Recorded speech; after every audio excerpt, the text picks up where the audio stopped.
right, good afternoon, everybody. Welcome to How Public Relations and Public Affairs Can Drive Adult Use Legalization Efforts. With me, I have got two of the industry's most well-known PR professionals who helped shape the industry's narrative, reputation, and image locally and across the country. First, we have Rosie Matteo of Matteo Communications. She represents the who's who of cannabis companies, from the largest MSOs to ancillary companies in accessories, consumer products, and technology that work side by side with cannabis operators. Her firm is a full-service communications company and was the first and is the largest in the cannabis space. And next to her, I have Jason Erkes. Jason is an Emmy Award-winning journalist and Chief Communications Officer for Cresco Labs. He's one of the leading voices in the industry on topics ranging from Cresco's brand and retail story to state adult use launches and federal reform. He has helped shape the narrative for several state use adult use conversations and plays an active role in both the U.S. Cannabis Council and the National Cannabis Roundtable. Welcome, Jason. And both of these folks have been in the industry quite a long time, at least 10 years. So I think we are going to be well served by their expertise today. So let's kick it off. When talking about adult use legalization efforts, let's start at the beginning of how these initiatives even get started state by state. Jason, you want to take that one? Sure. First of all, we're here to talk about Florida, and there were supposed to be people from Florida here on this panel today that couldn't make it. Our thoughts and prayers are obviously with them as we watch the storms in Florida, but I assure you that Rosie and I will be good fill-ins. As far as adult use campaigns go, there's really two paths that they take and kind of where they start. There's the legislative path and, of course, like the ballot initiative path, which we're seeing in Florida. The legislative path, a legislator, a member of the House or the Senate in each state might introduce a piece of legislation that they can thoughtfully craft and create where the legislature is discussing it and debating it, seeking public input on it, and then ultimately it passes the legislature and the governor will sign it into law. Examples of that are here in Illinois or New York, Massachusetts.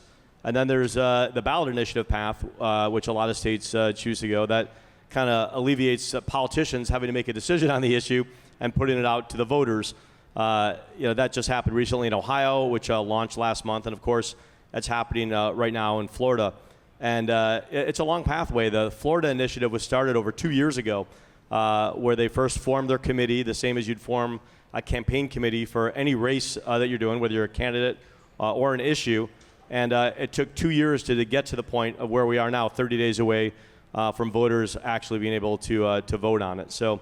It's kind of, there's also two other ballot initiatives in the country right now for North Dakota and South Dakota that are also voting on adult use initiatives in this upcoming election. So those are really the two paths. It involves people starting with an idea, forming a campaign committee, much like you would when you want to run for a local office, raising money, figuring out how to get the word out, get enough signatures to get on the ballot. In the case of Florida, the governor was against it, and they had to go to the Supreme Court and get a stamp of approval to be on the ballot. And 1 million signatures they had to gather to be on the ballot. If you think about what that takes, an average candidate has to get maybe 5 or 10% of that to get on a ballot. But for an initiative, 1 million signatures they gathered in Florida. So that's how we get to where we are, 30 days out from Election Day. Right, let's talk a little bit more about Florida. And for those of you who aren't living there and seeing it, the campaign's absolutely massive. I'd love to have each of you talk about how the message is created to convince people, and a lot of folks in Florida, just like everybody else, who don't use cannabis and maybe have preconceived ideas about what it is.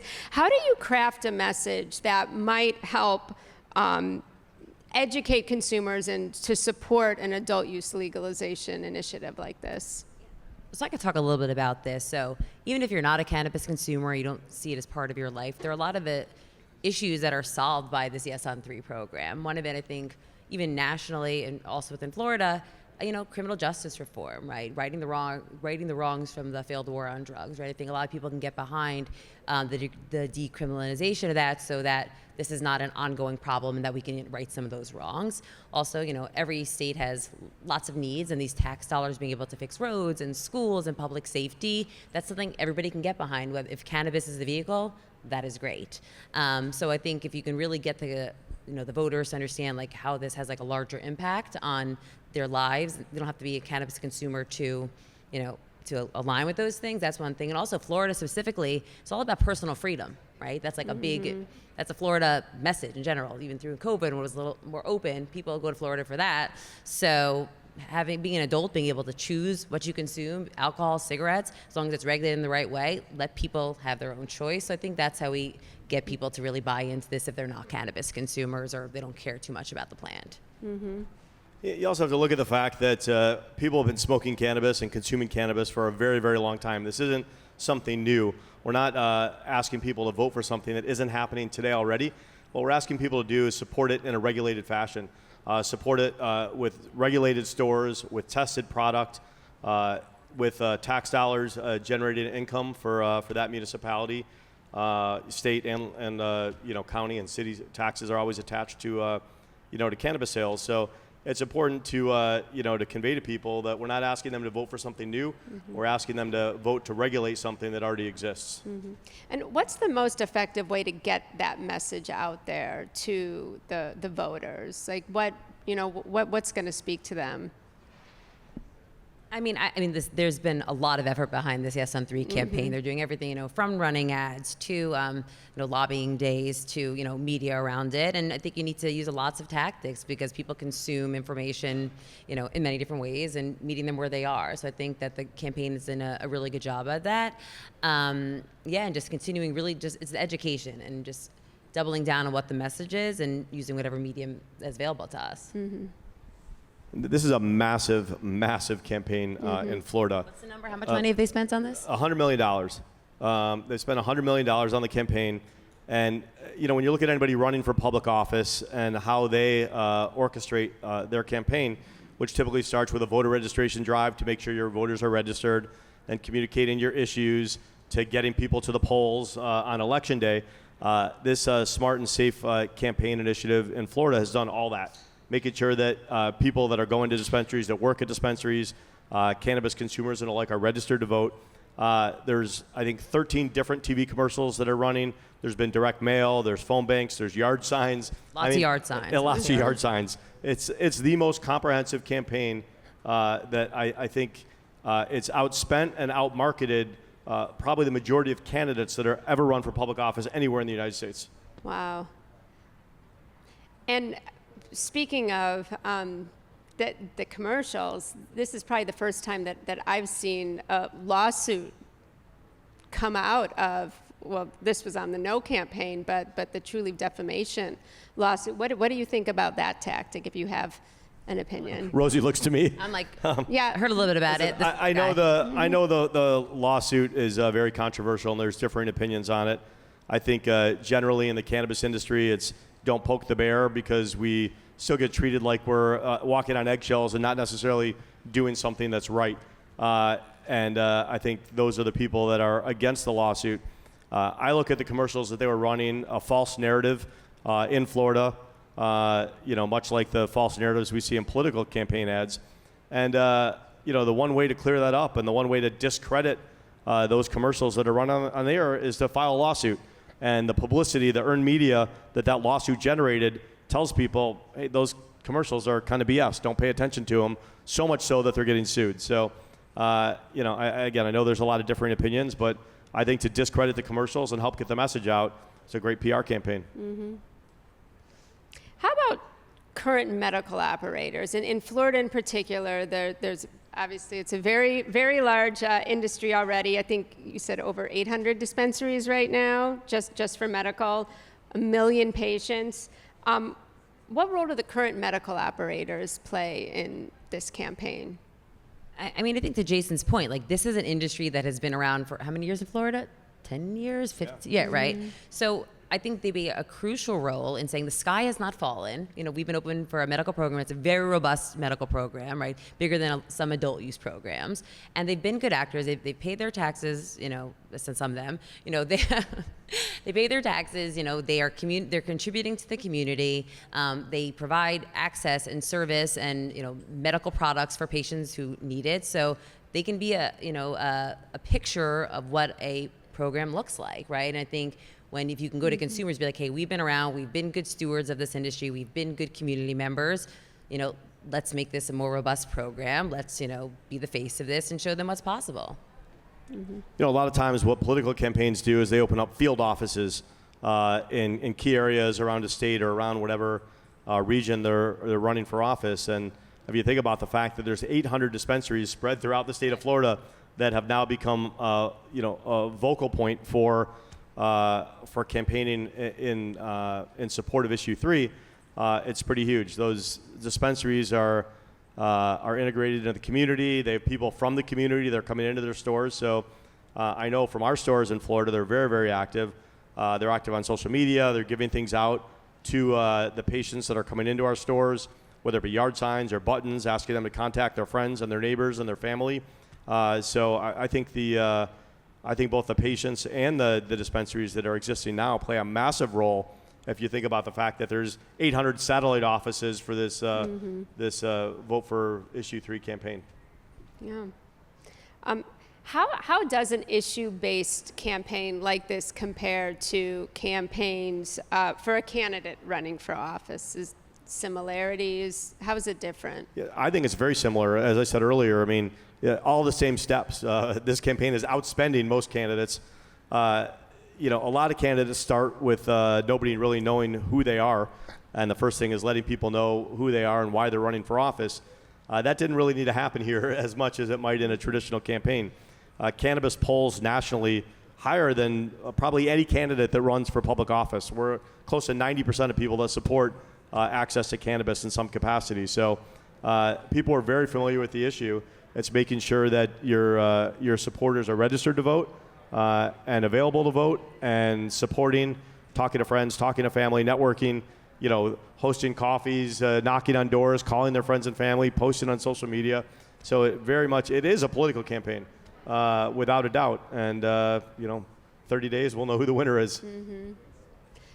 How about, Florida, we can see, has this massive, very well-developed, well-thought-out campaign. I know both of you have had a lot of experience in lots of different states. Can you talk a little bit about some of the other states, and maybe even perhaps what you've seen gone wrong around PR campaigns around adult use initiatives, and things that maybe shouldn't be repeated or don't work? I guess I would say in terms of the PR around it, it's really just making sure that you're working with the state and the operators to make sure they're all speaking the same message, right? If they're working hands in hand and making sure that patients and consumers understand what the shift means for them. It always comes down just to that education of what this means for a state, what this means for a community. So I think people that really work within the framework of what the state wants are ones that are successful. But I think some of the things that we've seen gone wrong is having, using New York for an example, right? So what that meant, it was now legal, so there could have been a campaign of what it really meant for consumers, right? Because all these, illegal shops popped up, right? So having this campaign around educating the market of what an adult use program looks like, what the shift looks like, what they should be looking for, so we don't have this 1 year runway of it becoming the Wild West. So I think that's one that went wrong that could have been done right if it done right the first time. Mm-hmm. The reason that these adult use campaigns happen is to help regulate and normalize cannabis. And I think that that's the overwhelming message that is important to get out there. Then when you have commercials that portray things on the no side of the campaign, the lawsuit that we're talking about in Florida, it's going to smell like weed everywhere you go, and this is going to be a bunch of stoners doing this or that. It's important to make sure that the message is getting out there of why legalization is necessary and the benefits of it. Again,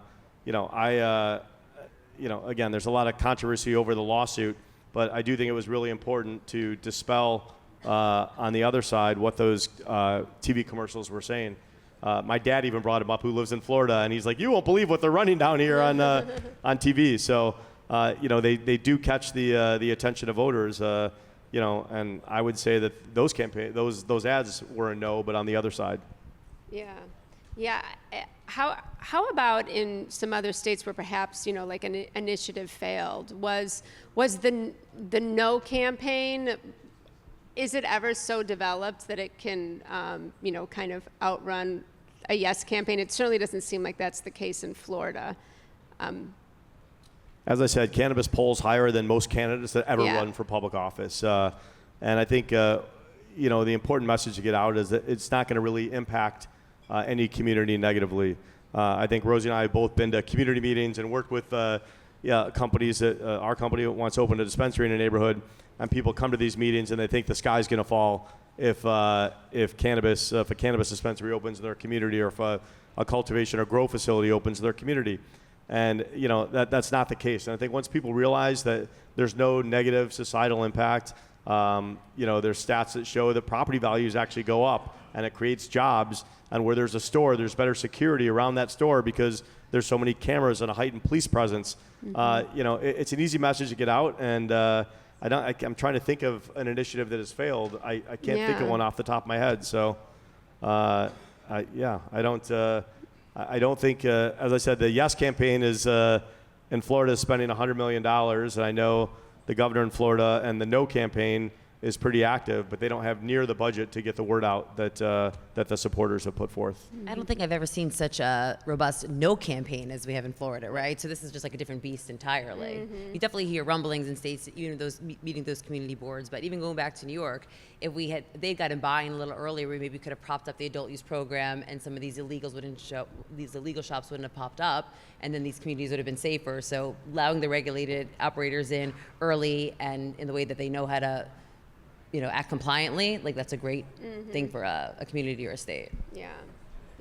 And Jason, you talked about like the different types of initiatives when you've got obviously it's very different when you've got a voter driven campaign and it's a ballot initiative. What about when it's the legislature? Like how does your job change, and what are you doing there to help ensure that adult use legalization measures go through? Yeah, I think the message doesn't change, but kind of the means to deliver the messages. And that's where what we do, I think, comes into play more often than not, is making sure that the positive aspects of a regulated cannabis market are getting out there so legislators can hear about it and can see it firsthand. Giving them tours of facilities, which we did here in Illinois when the debate was happening down in Springfield, making sure that we had legislators come in to show how regulated cannabis works, how the products are made, the strict manufacturing conditions, how a store operates, the security, so they understand what it is. It's, I would say 90% of the job of a publicist in the cannabis industry is education. Hands down. There's a lot of misconceptions and a lot of stigma still associated with it. And I know that when I've walked people in our facility or when I explain how things work, their jaw drops and they say, "This isn't what I thought it was." And that's how you help build momentum to get something passed in the legislature. Have you found that lawmakers is it a pretty good snapshot of what the general populace is, or do you find that there's maybe more stigma you have to deal with? I think lawmakers have a good sense of it more and more. I mean, on both sides of the aisle, they're starting to come around and they're starting to realize that their job is to represent the voters in their district in the legislature, and this is something that voters support. And I think we're seeing a lot of Republican support, Democratic support, all over the country. States that you wouldn't think would even have a conversation about cannabis are, either discussing it now or putting legislation forth. So, I think there's a lot of positive momentum, for both. And as I said, there's 3 ballot initiatives on the ballot coming up for recreational, and I think 2 for medical. The states that go medical typically wait a year. They realize the sky didn't fall. They see the tax revenue it's generating, and then all of a sudden they slowly start to move in the direction of adult use. Any final thoughts? I see we have 20 seconds left. Vote yes on 3. Vote yes on 3, and there's also some stickers, I think, on everyone's table. You know, as I said, it's really important for voices to be heard and for legislators to hear from people. There's a DOPE campaign that's going on right now to help encourage legislators in D.C. to support safe banking. You take out your phone, dial, not text, but dial pound 250 and just say the word safe banking, and there'll be a very automated process to walk you through to your individual senator's office to tell them that you support safe banking. Thank you, Rosie. Yeah, right at those. Thank you, Rosie. He's Thank done you, this before. Jason. Thanks, everybody.